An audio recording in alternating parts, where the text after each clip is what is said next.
Hey guys, welcome back. It's Ripe again, back with more relationship stories. In this video, a soldier gets cheated on by her SO while she was deployed. Let's dive right into the video. This story happened in Latvia in 2000. To sum it all up, I am in the military, I'm a military spouse and I've been married to my husband for 5 years. I got stationed in Kosovo during the war, and in early 2000, right around when it ended, they wanted us to go do some military drills and make sure that everything was okay to keep the peace. I did not want to go, but I thought since I was serving my country and eventually I feel helped in the formation of Latvia joining NATO, it would be a good thing. My husband and I have been on the same page about everything up to this point, and we had a good relationship. I trusted him with all my heart and experienced only the best in our relationship in terms of happiness. I always believed that he would be the better person, but then things got a little bumpy. My husband had an affair with a 15-year-old girl while I was away.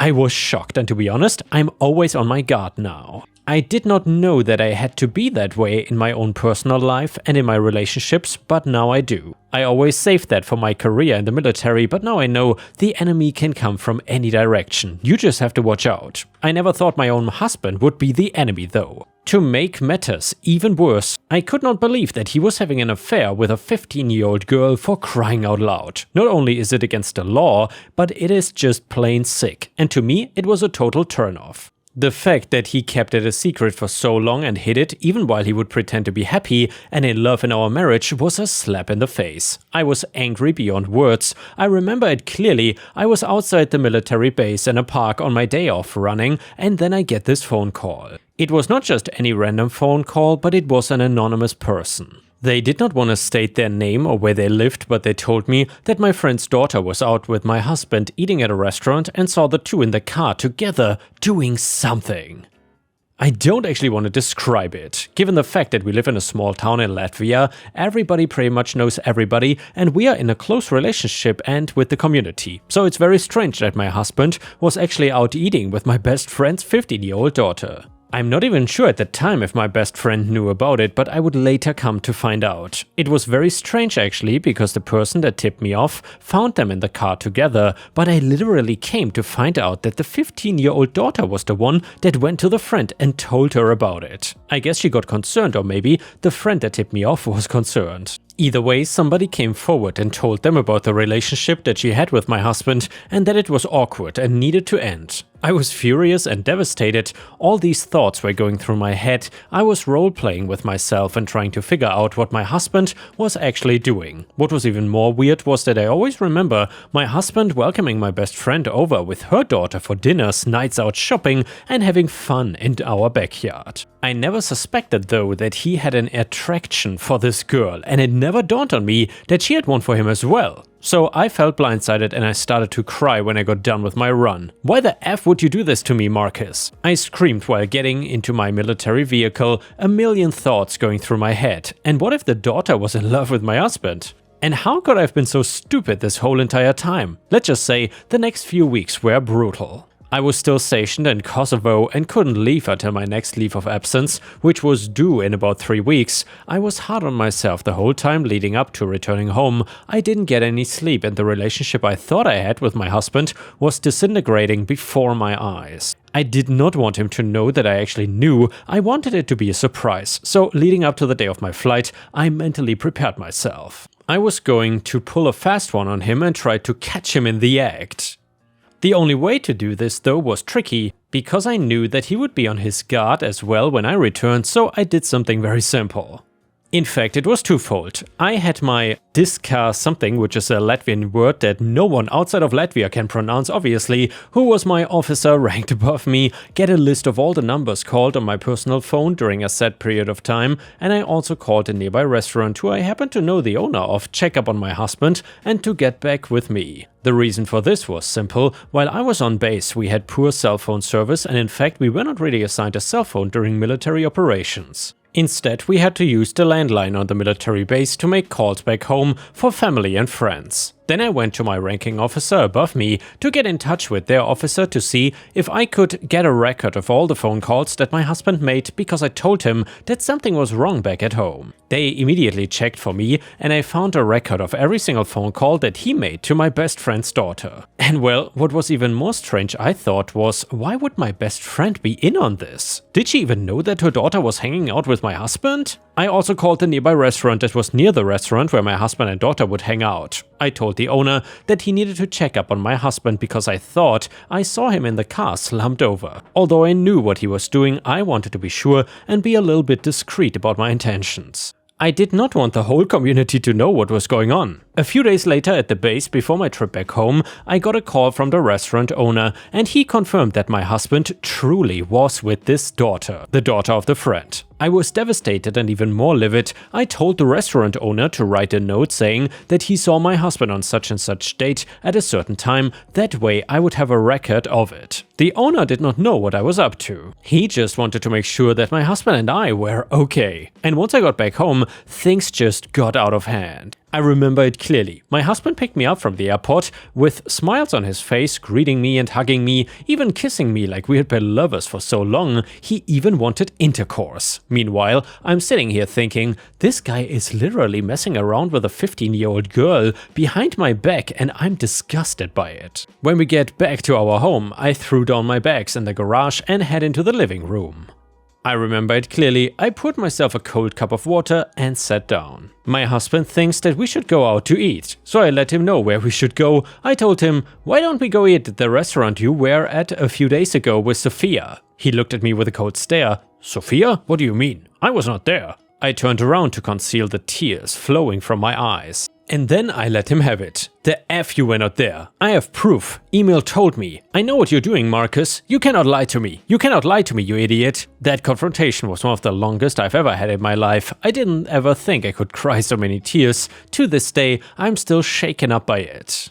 I remember calling my best friend when Marcus ended up denying everything. I told her that Sophia was hanging around my husband and there was infidelity too. Of course, she knew of nothing. She told me that her daughter was hanging out with friends in the square the night that my husband was with Sophia. I thought you were my friend, I told her. And on it went for weeks. She tried to apologize, but I blocked her out of my life. I thought I was gonna have to deal with this on my own until she came up to my doorstep one day while Marcus was gone and told me that she knew of a lawyer in town and that she would be willing to pay for some of the lawyer fees. I know in Latvia it's a criminal case when dealing with minors. I tried to press my best friend for details, but her daughter would not confide in her. I guess she was too ashamed, but finally her daughter said that there was inappropriate touching on behalf of my husband, which led to advances that she actually did not like. I consulted a lawyer my best friend referred to who dealt with family and criminal law. I figured it was my best bet at this point and I needed justice. I filed for divorce on grounds of infidelity and statutory violations. I also pursued criminal charges against my husband for the illegal relationship that he had with my best friend's minor daughter. With the help of the witness I had at the restaurant and the phone call logs, it helped to garner my case in a positive direction. At first the court was skeptical, but they came around after having significant evidence. I was awarded alimony from the divorce and the case got media attention as well here in Latvia. I think that helped to persuade my case. The whole community ended up knowing about it and stood beside me. Although it was embarrassing and devastating, it was very helpful to have people around me that were gonna help. My husband was found guilty of statutory rape among other charges. He ended up going to prison. Even after everything was all over, I finally found the pieces to pick back up and move on with my life. I moved to the other side of the country, far away from my hometown. I needed a fresh start. I began hiking more, spending time near the water, and focusing on my mental health. I can say that whatever you go through is just an experience. You will heal with time and it only makes you stronger. I would know because I'm a better partner now and I'm a better person. And yeah guys, this husband certainly got what he deserved. I hope he won't leave prison anytime soon. That guy is definitely the scum of the earth. Either way, if you enjoy the relationship stories, please don't forget to like the video because it would help me tremendously since YouTube is giving me a really hard time currently. The next one is titled, Am I the a-hole for getting creative revenge on my military bunkmates after they ate my care package? I've been stationed overseas for about 2 years now. Military life is not easy, but you learn to appreciate the small things that remind you of home. My grandparents have always been supportive of my service, and they occasionally send care packages to boost morale. These packages are like gold out here, a taste of home in a place that can often feel cold and distant. Last month I received what was probably the best care package I'd ever gotten. My grandparents had outdone themselves. 7 pounds of homemade fudge and cookies. Anyone who's had real homemade fudge knows that there's nothing like it in the world, especially when it's made with love by your grandma who's been perfecting her recipe for decades. The timing was not great though. Almost immediately after receiving it, I was informed that I'd be heading out on a long-range mission. 2 months in the field, no chance to enjoy my treats. I carefully stored the package in our barracks and specifically told my 3 bunkmates not to touch it. This is important to me, I explained, making eye contact with each of them. My grandparents made this by hand. I will share everything when I get back. Just please don't touch it while I'm gone. They all nodded and promised to leave it alone. My squad leader even gave me his word. Don't worry, it'll be here waiting for you. I believed them. That was my first mistake. 2 months later, I returned exhausted but looking forward to finally enjoying my grandparents' treats. I opened my footlocker, expecting to see the carefully wrapped package exactly as I'd left it. Instead though, I found an almost empty box with less than a pound of fudge and cookies remaining. At first I couldn't process what I was seeing, and then the anger hit me like a wave. I turned to my bunkmates who were suddenly very interested in cleaning their gear. What the F happened to my care package? I asked, my voice deadly calm. One of them glanced up and said, Oh yeah, we got hungry one night, but we saved you some. Some? Some? There was 7 pounds here. You left me less than 1. Another bunkmate shrugged. Come on, it's just cookies. Not like we took your gear or anything important. That is when something inside me snapped. Not just cookies? My grandma had arthritis that made it painful for her to bake, and yet she had spent hours making these treats because she knew how much I loved them. But I did not explode. Instead, I went quiet. Really quiet. You know what? It's fine, I said, walking away. One of them later told me that they would have preferred if I just punched them in the face. Well, they knew something was coming. They just did not know what. My squad has a saying, when he goes silent, that is when you should worry. For the next few weeks, I was the model soldier. I didn't mention the care package again. I was pleasant, even helpful, but I was planning. Oh, was I planning? The opportunity came when we were assigned to a joint training exercise that required us to travel in the same vehicle for 8 hours. The night before I put my plan into action, I should mention that I'm severely lactose intolerant, like catastrophically so. Normally, I avoid dairy like it's poison because the results are explosive. But that night, I deliberately consumed 2 full boxes of Oreos and a gallon of milk. My stomach was already making concerning noises as I went to sleep. The next morning, we loaded up into our transport vehicle. It was hot, cramped, and had poor ventilation. This was perfect. I made sure that I was positioned by the top hatch where I could get fresh air. As we set out, I secured my gear around my waist in a way that created a seal with the hatch opening. About an hour into the journey, when we were too far out to turn back, my stomach gave the warning signs. It was time. I relaxed my body and unleashed what can only be described as biological warfare. The aftermath was catastrophic. The smell was so vile, so utterly horrific, that my bunkmates started gagging immediately. Within minutes, all 3 were vomiting. The driver was cursing and trying desperately to open windows that did not even exist. One guy was crying, literally crying, as he tried to escape the inescapable cloud. What the hell, man? One of them managed between heaves. I just looked down at them, made direct eye contact and said, that's for my grandma's fudge. The worst part for them? We still had 7 hours to go and I was not finished. By the time we reached our destination, the inside of that vehicle looked like a scene from a horror movie. The smell had permeated everything. Their clothes, their gear, even their skin seemed to reek. Word spread quickly around base about what happened. Most people found it hilarious, but a few thought that I'd gone too far. Our commanding officer called me into his office. This true about what happened in transport? He asked, trying to maintain a serious expression. Yes, sir. Had a bad reaction to some dairy. He stared at me for a long moment. And this wouldn't have anything to do with your care package situation? Cannot say for sure what caused it, sir. The corner of his mouth twitched. Well then, get checked by medical and maybe stay away from dairy in the future. That was the extent of my official reprimand. The aftermath was surprisingly satisfying. My bunkmates had to pay to have the vehicle professionally cleaned. They also pooled their money to reimburse me for the market value of the fudge and cookies, but money couldn't replace what was lost. My grandmother passed away 3 months later before she could send another package. That batch of fudge was the last she ever made, and I never got to taste it. The thing is, my bunkmates and I eventually became close again. Military life forces you to move past conflicts. We are good now, and they've never touched any of my personal stuff since. However, sometimes I wonder if I went too far. Did I overreact to some eaten snacks? Should I have just let it go? And yeah guys, let me know what you think about this in the comments. Was OP the a-hole or not? Comment number 1, not the a-hole. As a fellow service member, I know how precious care packages are. What they did was equivalent to stealing. Your revenge was just teaching them about consequences. Comment number 2, everyone sucks here. Your bunkmates were complete a-holes, no question, but deliberately crapping yourself in a confined space for hours? That is some serial killer origin story right there. Get help both for the weird revenge fantasies and your digestive issues.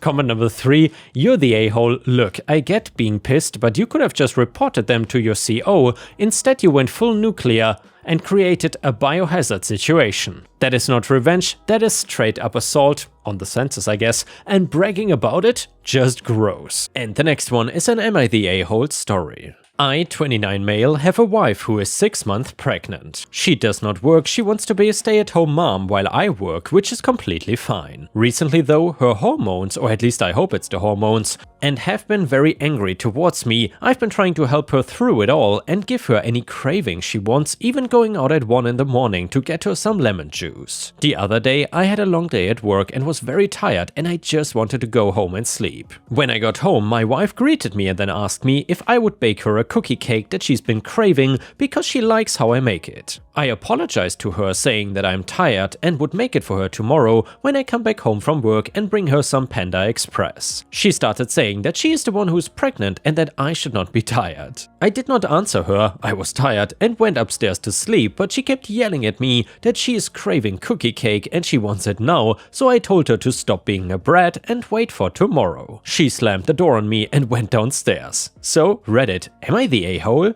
And yeah, ripe stars, let me know in the comments what you think. Is OP the a-hole here or not? Reddit said, not the a-hole. Yeah, she's having a kid and growing a baby, but you also get to sleep too. She doesn't get to yell when her every craving is not instantly granted. You're not a genie. Comment number 2, not the a-hole. She is pregnant, not in a vegetative state. She can handle things by herself and even more so if she is still in the 2nd trimester. Invalidating you and your effort is a-holery. If she becomes more demanding over time, then you definitely need to have a sit down with her. Comment number 3, not the a-hole. You get to be tired as well, and being 6 months pregnant without complications and any other obligations throughout the day, she should be able to make her own cookie cake. Being pregnant is no excuse for being an entitled a-hole. Women should not use pregnancy as an excuse to do absolutely nothing and demand everything from their husbands or boyfriends. Of course, a pregnancy with complications is a different story. For your info though, I'm a woman myself and have been pregnant 3 times. The amount of times I made ridiculous requests? 0.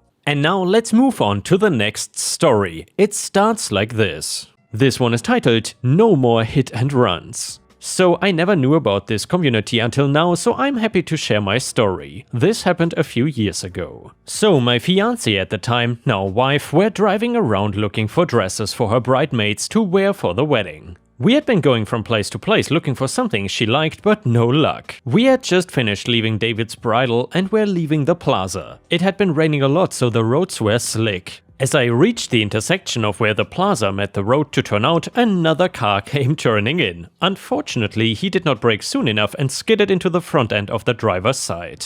Thankfully, everyone was okay. We got out of our cars and looked at the damage. His car, of course, was completely unharmed and mine had a minor dent. He looked about 45-ish and had his son in the car with him. We then exchanged names and phone numbers and he let me know that he was on the way to work and I told him we were just wedding shopping. I was 22 at the time and very naive as to what to do in the case of an accident. He told me that we both seemed pretty busy and that we should just handle it ourselves since we were both busy. We did not call the police, which was my mistake, and he told me to get the damage looked at to see what it would cost. I took the car in 2 days later and they quoted me $1,100 for the bumper to be replaced. I texted him and he told me he will be getting scholarships in 2 months and when he goes back to school and he would be able to pay me in cash then. I again naively told him that would be fine. A week later I followed up with him about another estimate I got, which was lower than the original $900, but I got no response. I texted him again and again for the next few days and nothing. At this point I realized he had bailed. I came up with a plan to find him. All I had was his name, a now useless phone number, and a general area of where he worked. I searched for him on Facebook and was pretty sure I found him. I searched under his family members and saw what looked to be like his son. My soon-to-be sister-in-law was 16 and looked about the same age as his son. I decided to go off full-on sleuth and go undercover. I used her Facebook and changed her last name to match theirs. I then messaged the son and told him that I thought we might be cousins. I asked him some questions about his dad, like name and his job, and told him that my mom said I have an uncle down there by that name and worked at this guitar shop. He answered yes, that was his dad's name and told me the name of the place where his dad worked. I was so relieved I was making progress. The next day I drove back up near the accident and found where the man worked. I found his car and took pictures of his license plate. I then took all the info I had and went to the courthouse. I filled out paperwork and handed it to the clerk. The clerk told me they could either mail the form to his work address or if I paid $25 I could have an officer hand deliver it. Of course, I paid the $25 just to embarrass him at his place of work. A few weeks later, we were summoned to the court to see if we could work things out before going to an actual hearing. He showed up and we sat down with a mediator. She explained everything to all of us. I told him I didn't want to do this, but he stopped responding. He replied that his phone was stolen, so he had to get a new one. In my mind, a phone being stolen does not equal changing your phone number. I knew he was lying. The moderator asked him to step outside. She talked to us and told us not to trust him because his story did not make sense. The mediator invited him back inside and we read over the terms I listed in the court documents. He was to pay $2,400. I charged him the original replacement cost, gas from driving back and forth, my time for doing all this work and extra just for being an a-hole. He said he would pay but did not like that I went to his job and took pictures of his car. I replied I did not like that he hit my car. A few months later he paid the full amount in cash and had to pay for our court costs as well. I sold the damaged car and took the cash he gave me to buy another car fully in cash. All in all, I benefited from it, but next time I will just call the cops and save myself the headache. And yeah guys, before we end the video, we will read a penny revenge story. This one is titled, Got cut off at the security checkpoint, I got petty and skipped her carry-ons. A quick petty revenge. I was going through security checkpoint and the line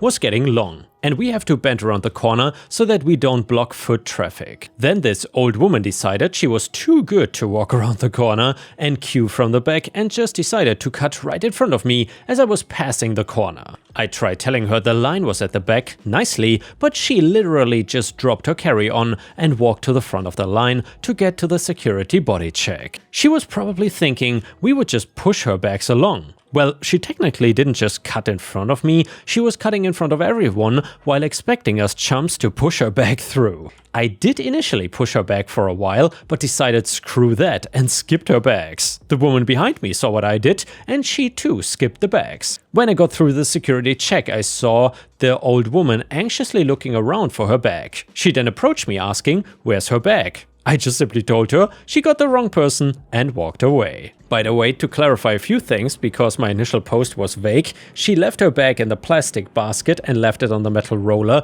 where the rest of us would slowly push our bags into the scanner. So yes, she just cut in front of me with the basket left at the metal rollers and left. I spoke up, but she turned around and didn't care and just left. And yeah guys, thank you for watching. I will see you again tomorrow.